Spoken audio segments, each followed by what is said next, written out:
Hello friends, welcome back to our channel Brishti's kitchen. বৃষ্টির কিচেনে সবাইকে স্বাগত। আমি অনন্যা নিয়ে চলে এসেছি আজকে নতুন রেসিপিতে যাওয়ার আগে যেমন আমি রোজকার মতো বলি, যারা যারা আমার চ্যানেলটা ভিজিট করতে এসেছো প্লিজ আমার চ্যানেলটাকে সাপোর্ট করে আমার পাশে থেকো। আর যারা ফেসবুক পেজ থেকে দেখছো পেজটাকে ফলো করে আমাকে সাপোর্ট করো।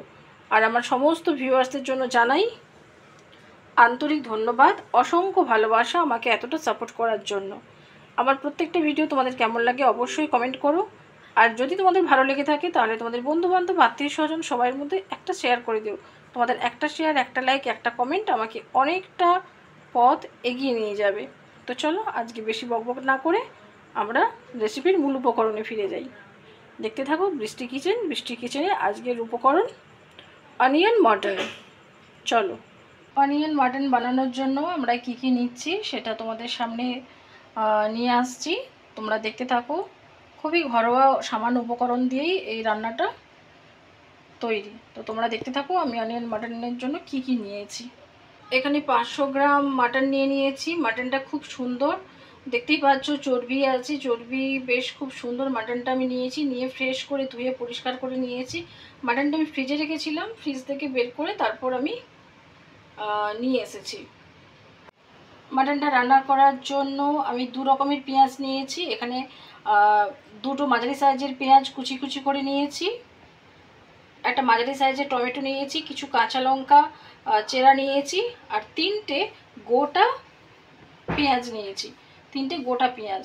আর এটা হলো আদা রসুন পেস্ট, একসাথে আমি আদা রসুন পেস্ট নিয়েছি। মাটন মানেই আমাদের মাথায় কিন্তু আলুটা মাস্ট। মাটনের সাথে আলু না দিলে যেন খেয়েই মন ভরে না, তাই না?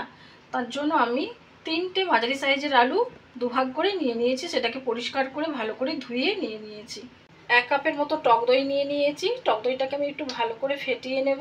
এখানে গুঁড়ো মশলার মধ্যে আমি নিয়েছি হলুদ গুঁড়ো, লঙ্কা গুঁড়ো, জিরে গুঁড়ো, ধনে গুঁড়ো, জিরে গুঁড়ো, আর এটা কাশ্মীরি রেড মির্চ পাউডার। আর পরিমাণ মতো নুন নিয়েছি, অল্প একটু চিনি নিয়েছি টেস্টটাকে ব্যালেন্স বজায় রাখার জন্য। এখানে ফোড়নের জন্য নিয়েছি গোটা জিরে, দুটো এলাচ, দুটো লবঙ্গ, দু টুকরো দারুচিনি, আর একটু কালো গোলমরিচ, আর দুটো তেজপাতা, একটা শুকনো লঙ্কা। রান্নাটা আমি সর্ষের তেলে করব, খুব অল্প তেলের মধ্যেই রান্নাটা আমি করব, বেশি তেল ইউজ করব না। আর পরিমাণ মতো জল তো আছেই। তো চলো আমি এখন রেসিপিতে ফিরে যাই কি করছি। এখন রেসিপিতে যাওয়ার আগে আমি মাটনটাকে আমি ভালো করে হাতে মেখে নেব। এটা হাতে মাখা অনিয়ন মটন, তো হাতের ছোঁয়া তো দিতেই হবে।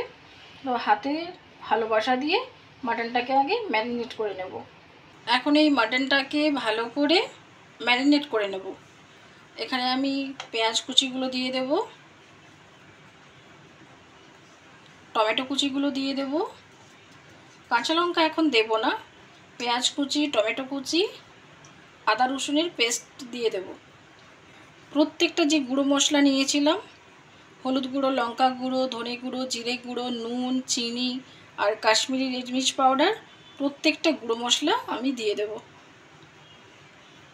পুরোটাই দিয়ে দেব। নুনটা তোমরা কিন্তু আন্দাজ মতো নেবে। আমরা যেহেতু রান্না করে করে একটা অভ্যাস হয়ে গেছে তাই আমরা বুঝে যাই। তো তোমরা প্রথমে অল্প নুন দিয়ে দেবে, যদি নুন কম পড়ে তাহলে পরে আবার নুন অ্যাড করবে, কিন্তু প্রথমে তোমরা একসাথে বেশি নুন দিতে যাবে না। আর দিয়ে দেব টক দই। ব্যাস, এখন কিছুই দেওয়ার নেই। না সরি, একটু সর্ষের তেল দিয়ে দেব, অল্প পরিমাণে সর্ষের তেল দেব। দিয়ে মাংসটা এখন আমি ভালো করে ম্যারিনেট করে নেব। মাটনটা পুরো এই ম্যারিনেশনের উপর ডিপেন্ড করছে মাটনটার অনেকটা টেস্ট। এই ম্যারিনেশনটা এমনভাবে আমরা করব যেন মাটনের টুকরোর মধ্যে, পিসের মধ্যে যেন মশলাগুলো ঢোকে। তো চলো আমি ভালো করে হাতে করে ম্যারিনেট করে নিয়ে আবার তোমাদের কাছে ফিরে আসছি। তো দেখো মাটনটা এখন পুরো ভালোভাবে ম্যারিনেট করে রেখে দিলাম। এই মাটনটাকে আমি এখন ঢাকা দিয়ে রেখে দেব। তারপর আমি আধ ঘন্টা বাদে ফিরে আসব। আধ ঘন্টা বাদে আমি রান্নাটা স্টার্ট করব। এখন গ্যাসটা জ্বালিয়ে নিই আর একটা কড়াই বসিয়ে নিই। তো কড়াইটা একটু গরম হতে থাক, তারপর আমি আসছি। দেখো কড়া গরম হয়ে গিয়েছে, এখন আমি কড়াতে একটু সর্ষের তেল নিয়ে নেব।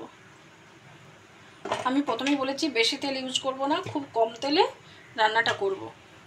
খুব কম তেল কিন্তু খুব টেস্টফুল একটা রান্না।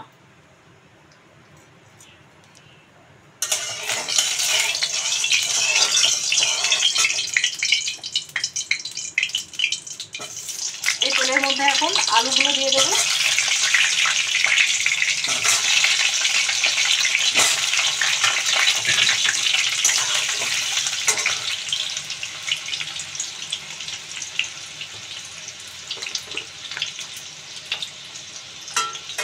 আলুটাতে অল্প একটু নুন দেব, যেহেতু আমার মাটনে নুনটা দেওয়া আছে সেই জন্য বেশি নুন দেব না, আর অল্প একটু হলুদ গুঁড়ো দিয়ে দেবো। ব্যাস, দিয়ে এখন আলুগুলোকে লাল লাল করে ভেজে দেবো।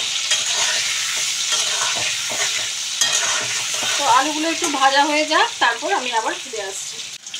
এই আলুর মধ্যেই আমি যে 3টে পেঁয়াজ নিয়েছিলাম, পেঁয়াজগুলোকেও একটুখানি ভেজে নেবো হালকা করে।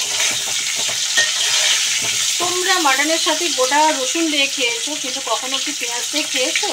গোটা গোটা পেঁয়াজ দিয়ে যদি খেয়ে না থাকো, তাহলে আমি বলবো তোমরা রেসিপিটা একবার ফলো করে ট্রাই করে দেখো।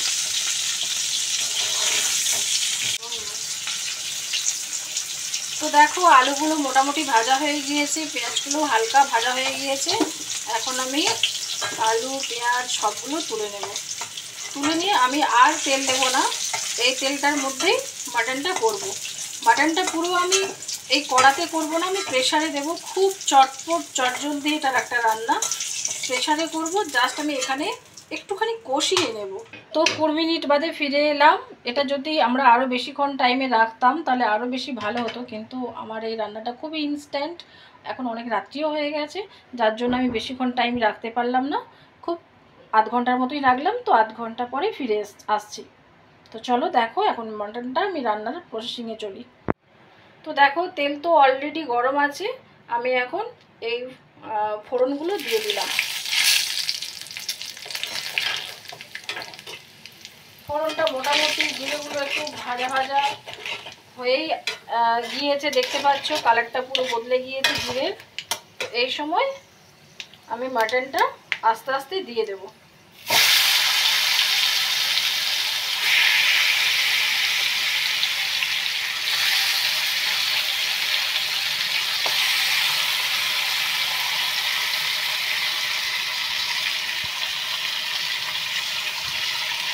পুরো মাটনটা দিয়ে দেবো, কিন্তু এই বাটি মশলা ধোয়া জলটা আমি রেখে দেবো, এটা আমি লাস্টে ব্যবহার করবো, এটা আমি ফেলে দেবো না।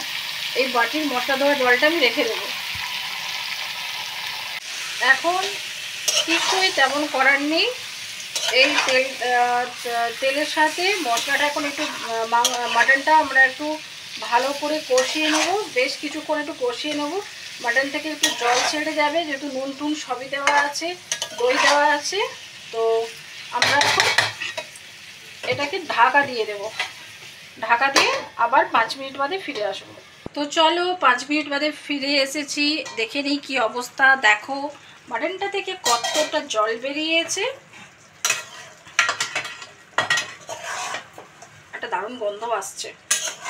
এই যে একটা ফোড়ন দিয়েছিলাম, ফোড়নটার সাথে পেঁয়াজ আর টক দই সব মিলেমিশে একটা বেশ ভালো গন্ধ এসেছে। মাটন মানেই যেন বাঙালির জিভে জল, তাই না? তাকে আমরা যেভাবেই রান্না করি কেন। আমার তো মাটন খাওয়া বারণ, তবুও মাটনের লোক সামলানোই যায় না। তো চলো আবার ঢাকা দিয়ে দিই, একটু ফ্লেমটা হাই দিই। ফ্লেমটা লো ছিল তো একটু ফ্লেমটা হাই দিই। আবার ঢাকা দিয়ে আবার 5 মিনিট বাদে আসবো। এটা তো মাটন, বুঝতেই পারছো, চট করেও ওকে ধাতস্থ করা যাবে না, ওকে একটু সময় দিয়ে সোহাগ করে আদর করে বসে আনতে হবে। তো চলো আবার 5 মিনিট বাদে ফিরে আসছি। তো চলো ফিরে এসেছি আমি অফ ক্যামেরাতে। 5 মিনিট বাদে একবার এসে নেড়ে গিয়েছিলাম। তো দেখো মাংস থেকে পুরো আমার তেল ছেড়ে গিয়েছে, কালারটা জাস্ট দেখতে পাচ্ছ কি দারুণ কালারটা এসেছে। এখন আমি এই ভেজে রাখা আলু পেঁয়াজ সব দিয়ে দেব, আর দিয়ে দেব চেরা কাঁচা লঙ্কাগুলো। একদম সব, আমার আর দেওয়ার কিচ্ছু নেই। এটাকে জাস্ট মশলার সাথে একবার কষিয়ে নিয়ে তারপর আমি রান্নাটা প্রেশারে চলে যাব। দেখে বুঝতেই পারছো খুবই চটজলদি, খুব সামান্য উপকরণে কিন্তু দারুণ টেস্টি। তোমরা ভাতের সাথে খাও বা রুটির সাথে খাও বা পরোটার সাথেই খাও, তবে মাটনটা আমি সাজেস্ট করবো ভাতের সাথেই ভালো লাগে, গরম গরম ভাতের সাথে। এই পেঁয়াজটা দিয়ে একবার মেখে খেয়ে দেখবে, এত টেস্টি লাগে ভাবতে পারবে না। উফ কি দারুণ কালারটা হয়েছে না। তো এতে আমি যে সেই মশলা বাটি ধোয়া জলটা ছিল সেই জলটাকেও দিয়ে দেব। আমি একবার আমার ক্যামেরাম্যানকে জিজ্ঞাসা করে নিই ঝোল আর রাখবো না কি, ঝোল আর বেশি দেবো, এই ঝোলটাই থাক। হ্যাঁ, তো আমি একদম প্রেশারে দিয়ে দিই, প্রেশারে দিয়ে তারপর তোমাদের কাছে আসছি। দেখো প্রেশারে দিয়ে দিচ্ছি আস্তে আস্তে করে, যেন বাইরে না পড়ে যায়। দিয়ে দিচ্ছি সব। আচ্ছা দিয়ে তারপর আমি ফিরে আসছি। দেখো প্রেশারে দিয়ে দিয়েছি, এখন আমরা ঢাকাটা লাগিয়ে দেব। চলো ঢাকাটা লাগিয়ে নিই তারপরে আসছি। ঢাকাটা দিয়ে দিলাম, আমরা গুনে গুনে 4টে সিটি দেব, 4টে সিটি দেব, ঠিক আছে। তারপর যখন সিটিটা পড়বে 4টে সিটি দেওয়ার পর গ্যাসটাকে অফ করে দেবো। আর ফ্লেমটাকে রাখবো মিডিয়াম ফ্লেম, হাই ফ্লেম রাখবো না, একদম স্লো রাখবো না, মিডিয়াম ফ্লেমে রাখবো। তো ঠিক আছে, সিটিটা পড়ে যাক তারপর আবার ফিরে আসছি। দুটো সিটি অলরেডি পড়ে গিয়েছে, আবার দুটো সিটি দেবো, বেশি দেবো না, টোটাল 4টে সিটিতেই হয়ে যাবে। তো লাস্টের সিটিটাও আমি পুরোপুরি দেবো না।